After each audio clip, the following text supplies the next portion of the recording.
안녕하세요. 이번 시간에는 자료형에 대해 알아보도록 하겠습니다. 자료형이란 데이터 공간의 일정한 크기 및 형태에 따라 각각의 형태별로 나누어 저장할 수 있게 해주는 키워드입니다. 그럼 교육에 앞서 학습 목표를 확인하도록 하겠습니다.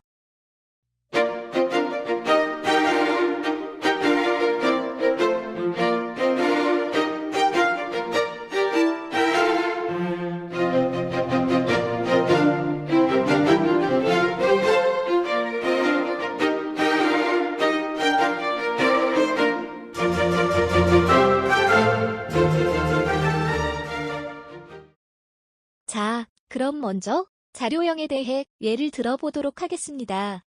길동이가 목이 말라 편의점에 갔다고 생각해 보겠습니다. 그런데 음료수 냉장고 앞에 가보니 음료수가 잘 정렬되어 있지 않고 음료수의 종류도 뒤죽박죽 섞여 있는 거예요. 게다가 음료수의 이름도 적혀 있지 않아 어떤 음료수를 구입해야 할지 모른다면 길동이는 편의점을 이용할 수 없을 거예요. 이처럼 자료형은 음료수의 크기와 종류로 생각하면 편할 거예요. 자료형은 데이터의 크기와 형태를 구분한다고 말씀드렸었죠. 데이터란 우리가 눈으로 볼 수 있는 형태로 존재하는 게 아니다 보니 추상적으로 이해할 수밖에 없는데, 이렇게 우리 생활과 비교해가며 이해하려고 노력한다면 쉽게 이해할 수 있을 거예요. 그럼 이제 표를 보고 이야기하겠습니다. 다음 표를 보고 하나씩 살펴보도록 하겠습니다. 캐릭터 형태입니다.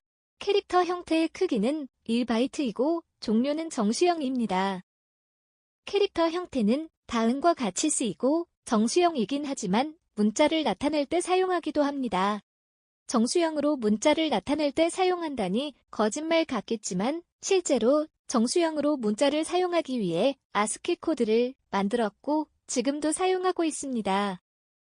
아스키 코드란 0부터 127개의 정해진 문자를 나열한 것이고 해당 문자들은 현재 보이는 표와 같이 약속된 형태로 존재하기 때문에 반드시 지켜야 할 규정과 같다고 생각하면 됩니다. 표에 있는 내용을 전부 외워두면 좋겠지만 우리가 한 번에 이해하고 사용할 수 없기 때문에 표 이름을 반드시 외워 나중에 인터넷 검색창에 검색을 해서라도 사용할 수 있어야겠습니다. 만약 이 표를 외우려는 학생이 있다면 0, 32, 48, 65, 97의 순서로 암기하는 게 좋습니다. 0은 널값입니다. 다시 말하면 존재하지 않는 값을 이야기합니다. 그리고 32는 스페이스 키를 입력한 값입니다. 두 값을 충분히 이해하고 써야 하는 이유는 콘솔 창에 두 값을 띄우면 동일한 값으로 보이기 때문입니다. 두 값 모두 아무것도 보이지 않는 값이기 때문에 처음 보는 입장에서는 혼란스러울 수도 있습니다. 혼란은 항상 중요한 순간에 찾아오기 때문에 널값과 띄워쓰기는 서로 다르다는 것을 꼭 기억해야겠습니다. 그리고 다음은 48, 65, 97, 이 세 값입니다. 이 세 값은 공통점이 있습니다. 표를 보시면 모두 연결된 문자의 시작점이라는 것을 알 수 있습니다.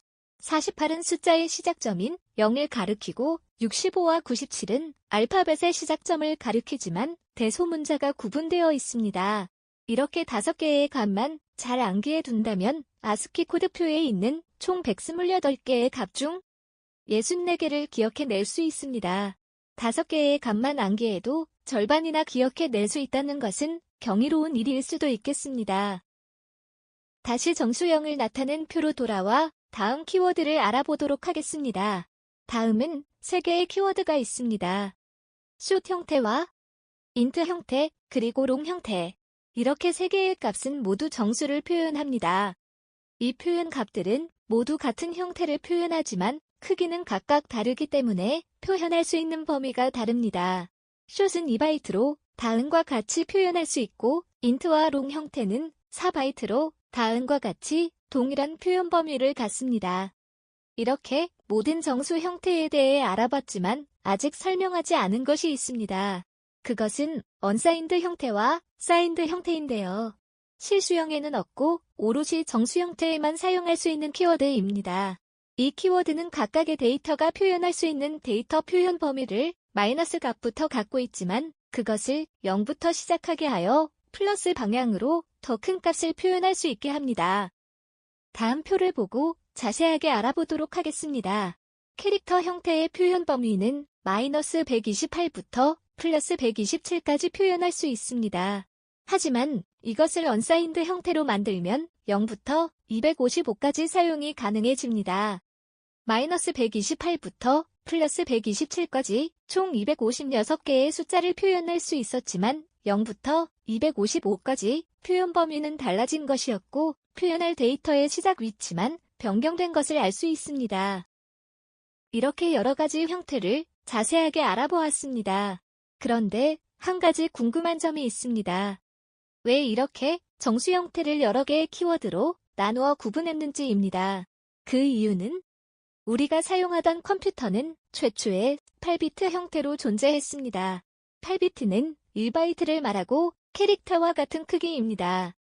컴퓨터는 점점 발달하여 16비트, 32비트, 그리고 지금의 64비트 컴퓨터로 발전했습니다. 이렇게 한 번에 처리할 수 있는 데이터의 양이 커지면서 데이터를 체계적으로 관리할 수 있는 방법이 생겨났고 그렇게 지금의 형태로 발전하게 된 것입니다. 다음 예를 32비트 컴퓨터를 기준으로 가정하겠습니다.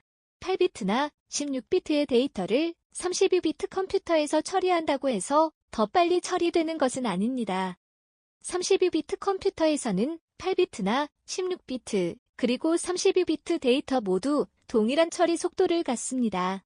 그렇다고 해서 32비트의 데이터만 갖고 있기에는 부담스러울 수도 있으니 상황에 맞게 형태를 고루 갖추는 것이 올바르다고 할 수 있겠습니다. 만약 각각의 데이터 타입이 표현할 수 있는 표현 범위를 넘어선다면 총 표현 범위 중 제일 작은 단위부터 다시 시작하게 됩니다. 예를 들면 캐릭터형 타입이 표현할 수 있는 표현 범위는 마이너스 128부터 플러스 127까지인데 현재 127의 값을 갖고 있을 때 이를 더하면 마이너스 128이 될 것입니다. 이렇게 데이터를 표현할 때에는 반드시 데이터 표현 범위를 알고 사용해야 합니다. 정수형 데이터 타입은 언사인드 형태에서도 마찬가지입니다. 그리고 정수형과는 반대로 실수형은 언사인드 형태가 존재하지 않습니다. 그 이유는 실수형 데이터도 같은 이진수를 사용하긴 하지만 데이터의 입력 방식이 달라서입니다. 실수형은 고정 소수점과 부동 소수점으로 나눠지는데 우리는 기본적으로 부동 소수점을 사용합니다. 고정 소수점은 점의 위치가 고정되어 있는 방식이고 부동 소수점은 점이 이동한다고 하여 붙여진 이름입니다. 부동 소수점을 많이 사용하는 이유는 데이터가 많이 표현될 수 있고 그 연산에 오차가 거의 없습니다. 하지만 여전히 오차는 존재하고 그 근사값을 표현하기 때문에 비교적 정확하다고 말할 수 있겠습니다. 실수의 표현 방식은 컴퓨터가 기계어를 사용하기 때문에 어쩔 수 없이 오차가 발생합니다. 그리고 우리는 그 오차를 막을 수 없습니다. 고정 소수점은 연산 속도는 조금 빠르지만 연산의 오차가 커서 사용하기에는 문제가 있습니다. 플롯 타입은 4바이트고 더블 타입은 8바이트입니다. 데이터를 복원할 수 있는 공간의 크기가 다르다 보니 표현 범위에도 차이가 있습니다. 플롯 타입은 소수점 6번째 자리까지 정확하고 그 이후부터 오차가 발생합니다. 그리고 더블 타입은 소수점 15번째 자리까지 정확하고 그 이후부터 오차가 발생합니다. 자, 이렇게 자료형에 대해 알아봤습니다. 각각의 자료형은 쓰임새가 다르고 표현 범위나 크기 또한 다릅니다.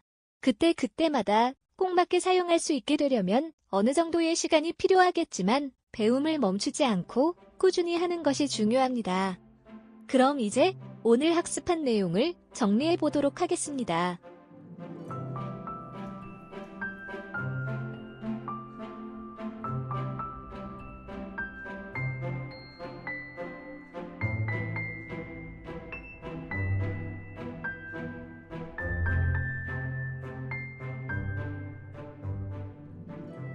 오늘 교육은 어떠셨나요? 지금처럼 끝까지 잘 따라하면 기초 과정은 금방 적응하실 수 있을 거예요. 항상 이해하기 쉽게 설명할 수 있도록 노력하겠습니다. 교육에 만족하셨다면 구독과 좋아요를 꼭 눌러주세요.